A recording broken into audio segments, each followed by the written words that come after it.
Today is another day the Lord has made. Let us be glad and rejoice in it. Welcome to my YouTube channel. Don't forget to subscribe to the channel and turn on post notification bell after subscribing. So we are going straight to the point. FC Barcelona will be playing this weekend against Deportivo Alaves at the Estadio Mendizorroza. That's where Barcelona will be playing their match in Alaves against Deportivo Alaves. How is Hansi Flick going to line up? I'm going to give you the probable lineup for this match, and then other latest issues in the camp of FC Barcelona. Are there any injury situations in FC Barcelona? Subscribe to the channel. Don't forget, my name is Albertine Lopez once again. So starting with the match, FC Barcelona will be playing Deportivo Alaves, and Deportivo Alaves on the league table in the Spanish La Liga are 11th on the league. FC Barcelona are first on the league. After match week 8, Barcelona has played 8 matches. They've lost 1 and they've won 7.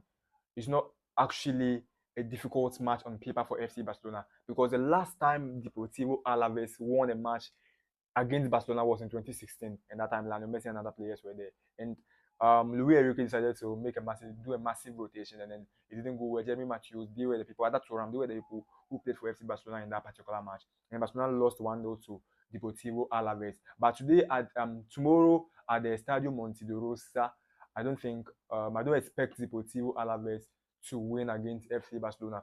Now let's go through the probable lineup with Hansi Flick, which we all know is a fan of the 4-2-3-1 system. I mean, the German is a fan of a quick transition, the jingling pressing. That's the typical German football, the German machine. So the probable lineup, you're actually going to have Inaki Pena in the post. I mean, Marc-Andre ter Stegen is injured. Szczesny has been signed, but it's not in the right shape to starting match for FC Barcelona. Not at this time. So Inaki Pena is expected to start against Deportivo Alaves. On right back, Jules Koundé, and the centre back pair is going to be obvious.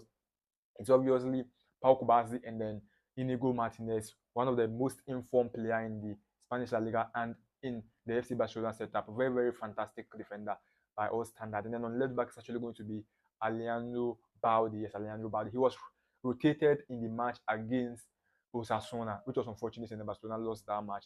Now he's going to stick with the double pivot system, and I expect Marc Casado. We expect Marc Casado and then Eric Garcia to be the double pivot in that particular match. And then to keep those players to keep the reach is actually going to be LAMINE, YAMAL, and then Rafinha. And then in front of them is going to be Pedri and then Lewandowski up front.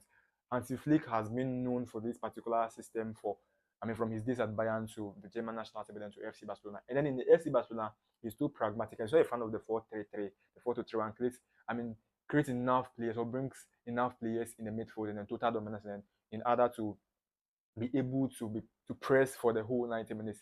And then I think that's actually going to be the preferred lineup, or that's going to be the probable lineup for the match against Deportivo Alaves. There are some updates in FC Barcelona. There are some gist I have for you. Yes, just subscribe to the channel and then share. Subscribe and then share. Szczesny was signed to replace Marc-Andre ter Stegen after he sustained a long-term knee injury. And then Szczesny was signed. And then in the Spanish regulations, if a player is out injured for more than 4 months, you have the right or you have the chance to replace the player, to sign a player to replace the injured player, even if the transfer window is closed. But the player should be a free agent. That means the player shouldn't be attached to any club. If the player is not attached to any club, you can sign him and then you'll be able to register him to play for the season. If only a player is injured. So Szczesny, after Marc-Andre ter Stegen's injury, Szczesny benefited after he announced his retirement from international football, leaving Juventus just last season. After he announced his retirement, Barcelona decided to make contact with Szczesny and then to replace Marc-Andre ter Stegen, and that was actually happened. That's what they actually did. Now he has been signed. He needs to be registered. Then the space Marc-Andre ter Stegen created way for Szczesny to be registered. So today, as we stand now, for today, Szczesny has been registered as a Barcelona player for the rest of the season.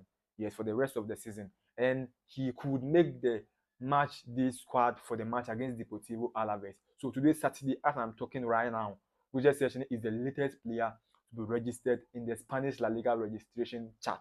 Yes, so he's the latest player. Now let's move on. I hope you are all aware that LAMINE YAMAL just won this player of the month of September in the Spanish La Liga. Yes, so congratulations to the young boy for winning this award. For August, he won the best young player, but for September, he has won the overall best player in the Spanish La Liga. Congratulations to him. I think it's a good award for this young boy. This kind of awards, this kind of, recommendations will actually make us see the best out of this particular young boy. But I've seen a debate going on social media between LAMINE YAMAL and Cole Palmer. LAMINE YAMAL and Cole Palmer. Please, don't put pressure on the young boy. Don't put pressure on the teenager. He's just a minor. Cole Palmer is 21 years. And how do you compare a 17-year-old boy to a 21-year-old man who has been playing for Manchester City since and then now for Chelsea? Yes, Cole Palmer is currently an already established or is currently a better player than LAMINE YAMAL.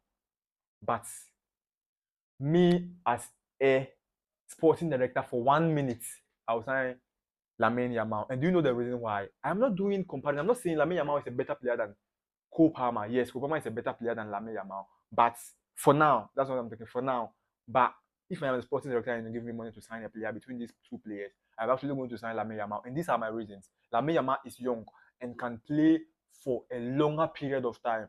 Two, LAMINE YAMAL has proven that even at the age of 17, he can do what Cole Palmer is doing, but not up to the level Cole Palmer does it.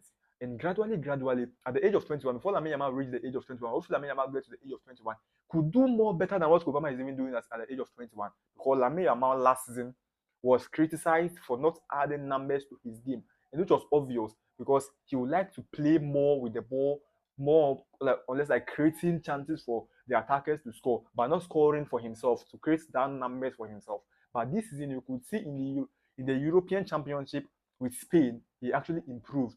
Giving 3 assists and 1 goal, even assisted in the final. And check his goal against France.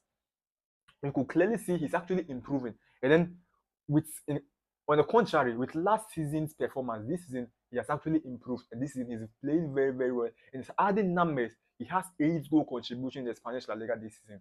He's the second player with most goal contribution in the Spanish La Liga after Robert Lewandowski. That's LAMINE YAMAL we are talking about. That means he has improved with the statistics. But let's put the ball on the ground, on the turf. Let's play that exciting football. Player to dribble, that excitement that we enjoy on the pitch. Even at the age of 17, he's a better dribbler than Cole Palmer. He's faster than Cole Palmer. Which that one is a fact. But to be sincere, for now, Cole Palmer is on form. He's playing well than LAMINE YAMAL. What the young guy is doing at Chelsea. Carrying a Chelsea. And then last season, Chelsea without Cole Palmer, I don't know where Chelsea would have been by now. This guy literally carried Chelsea on his shoulder. And then he actually won everything, every match for them. And then being the second top scorer in the English Premier League, won the Premier League Young Player of the Season, right? Premier League writers, Young Player of the Season also. And then he didn't win the Player of the Season because Foden played better last season and won trophies than him. It was a trophy that Manchester City won. The English Premier League Manchester City won, made for Foden win the Player of the Month award ahead of Cole Palmer. He had a better season last season, and then this season too, he has started playing very, very well, scoring 4 goals in the first half.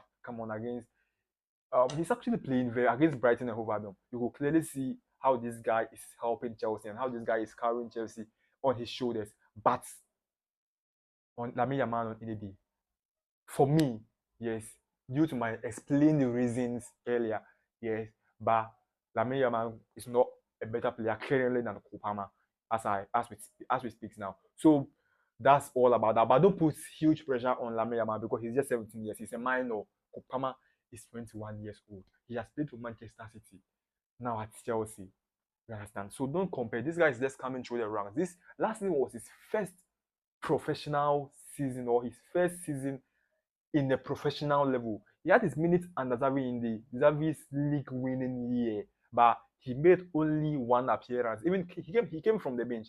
You could clearly see that last season was his former season or his professional season, and we all saw the kind of football he showed to us last season. And then this season he has also continued that same for FC Barcelona.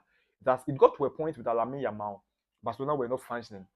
Barcelona were toothless up front. And even this season, if LAMINE YAMAL is not in Barcelona's starting lineup, you could clearly miss him I mean, big time. He's missing on the field big time. I mean, he creates, he's dangerous up front, and I mean, he's a threat to every defender he actually faces. So, I mean, Lamine Yamal is actually a good player. Likewise, Obama is also a good player. But for today, as we speak now, Obama is an already established player. He's a better player than Lamine Yamal. But for potential, for what most of them can do going forward, considering Lamine Yamal's age, me as a sporting director, as I already said, I will sign Lamine Yamal ahead of Palmer. Now, the Barcelona game. Let's go back to the Barcelona game again. So as I already said, they were playing against Deportivo Alaves. And I think Barcelona are actually going to win that match. And then if everything goes as planned, if the lineup, every player plays very, very, very well, plays, at the highest level of his form, I think Barcelona actually win. And then not less than 2 goals. Barcelona will actually win more than 2. Next week, this is the last match before the international break. So after the international break, Barcelona will be playing Sevilla and they will play Bayern Munich and Real Madrid. So this is a match you actually need to win and go on the international break to build your confidence. And then you win against Sevilla. And then that Bayern Munich and then the Real Madrid match is the most difficult task in October for FC Barcelona. And then winning this match will actually boost the confidence of the boys. After the international break, we could see the return of Dani Olmo. We could see the return of Pablo Gavi. And then Frankie de Jong will be fit. He played against young boys, but I don't think he's going to start against Deportivo Alaves because he actually needs some time. He have to come from a bit and he'll recover 100% against Sevilla. And I think against Sevilla, he's actually going to start. But for today, Frankie de Jong won't start against Deportivo Alaves. Gavi too will return, and then Fermin Lopez too will return after the international break. So these are the latest updates from the camp of FC Barcelona. Lamine Yamal won the Player of the Month of September. Congratulations to the young boy for winning such an award at that age. Congratulations, and then well done to him. And then we expect him to actually win many of these trophies. Thank you very much for watching.